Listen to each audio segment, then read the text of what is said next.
Bonjour à tous, j'espère que vous allez bien aujourd'hui, moi ça va. Je suis très contente de vous retrouver après 10 jours. Et aujourd'hui, je voudrais vous parler de quelque chose qui me tient particulièrement à cœur et qu'on appelle l'authenticité. Alors l'authenticité est liée au fait d'être vous-même. Beaucoup de personnes ont du mal à être elles-mêmes, notamment parce que pour les femmes, il faut être belle, il faut être jeune et mince et attirante, et pour les hommes, il faut être grand, fort, musclé, et aussi ne pas plier, c'est-à-dire voilà, ne pas pleurer, ne pas montrer ses faiblesses. J'entends souvent dire moi j'aime parce que je suis sociable, on peut compter sur moi. Par contre, les défauts, on les déteste, on les rejette alors qu'en fait, ils font partie de vous. Vous avez le droit de vous accepter dans votre intégralité et accepter vos défauts.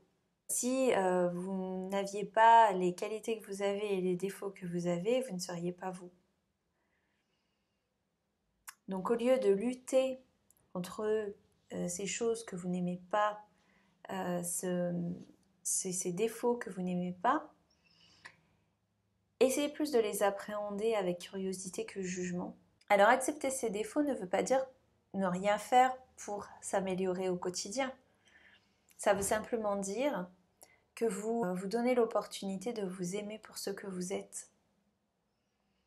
Et la raison pour laquelle c'est important de s'aimer, c'est que si vous ne vous aimez pas, vous allez avoir tendance à vous rabaisser et à ne pas considérer que vous êtes une personne qui vaut la peine soit d'être côtoyée, soit d'être aimée, soit d'être appréciée pour ce qu'elle est.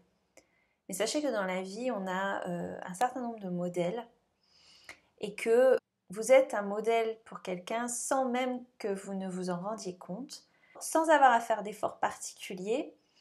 Vous inspirez quelqu'un, vous encouragez quelqu'un, vous enthousiasmez quelqu'un, vous faites rire quelqu'un.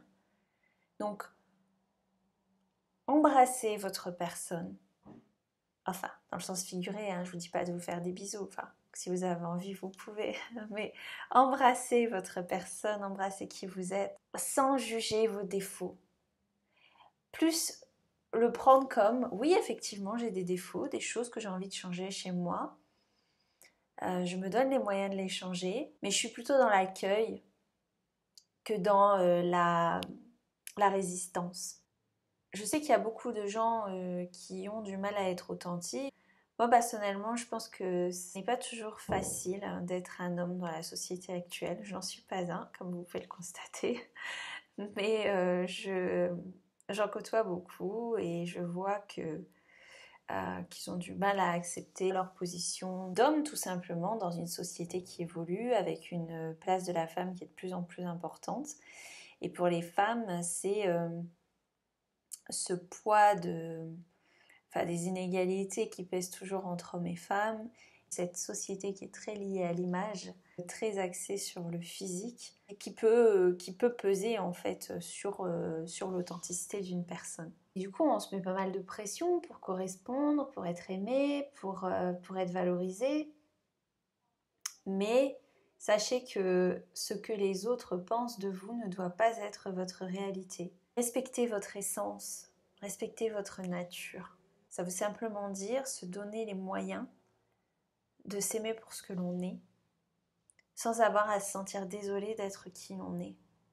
Et c'est aussi à vous de choisir vos étiquettes, dans le sens où, vous savez, les gens, le monde extérieur a vite fait de vous coller des étiquettes, en vous disant lui il est impulsif, elle est gentille, elle est souriante, lui il est mal poli.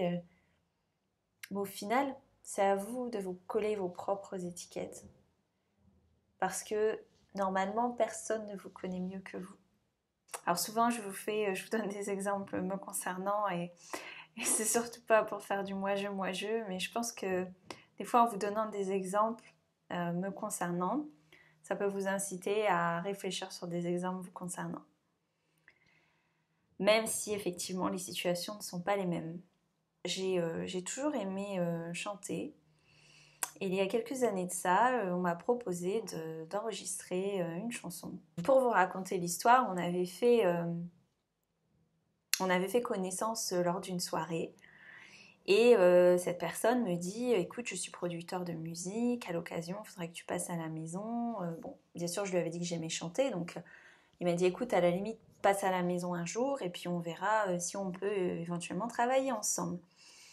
Donc j'y suis allée, et très vite, il m'a dit, bah écoute, on va enregistrer un morceau ensemble, mais il faut que ce soit toi qui écrives la chanson. Et moi, je suis quelqu'un qui a toujours aimé beaucoup écrire, mais je n'avais jamais écrit de chanson.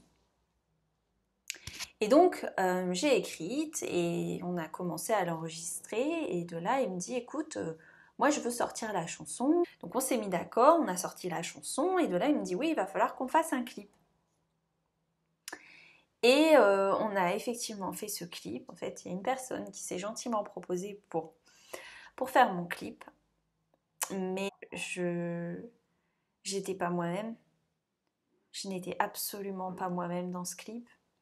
Je me forçais à sourire. Pourtant, je suis d'un naturel souriant, mais la personne me disait souris, souris, souris. Et j'avais l'impression d'avoir mal aux joues et d'être complètement figée. Je ne me sentais pas à l'aise. Ça s'est ressenti dans ma façon d'être. J'ai effacé ce clip de mon YouTube dès que je l'ai pu. Et c'est tellement important d'être soi-même parce que quand on ne l'est pas, on se sent faux.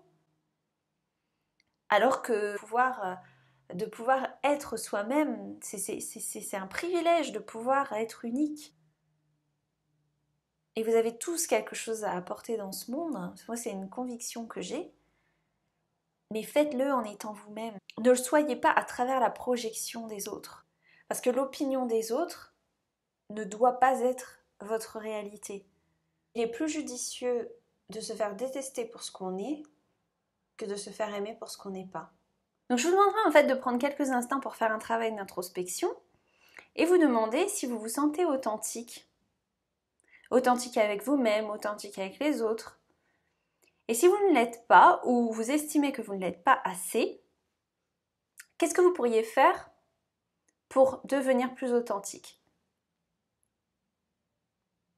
Alors ça peut être vous vêtir d'une façon différente qui vous correspond plus, être plus affirmé ou adopter de nouvelles habitudes qui vous correspondent plus. Ou alors tout simplement dire ce que vous pensez. Faire attention à votre entourage. Commencer à changer de cercle d'amis. C'est tout un ensemble de choses qui a une incidence dans la qualité de votre vie.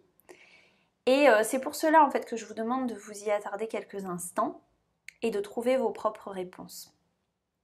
Voilà, j'espère que cette vidéo vous aide, qu'elle vous donne des clés pour pouvoir vous mener à une vie plus authentique. Je vous remercie de m'avoir écouté. Je vous fais de gros bisous. Et n'oubliez pas de vivre la vie que vous méritez. Je vous dis à dans 10 jours. Bye!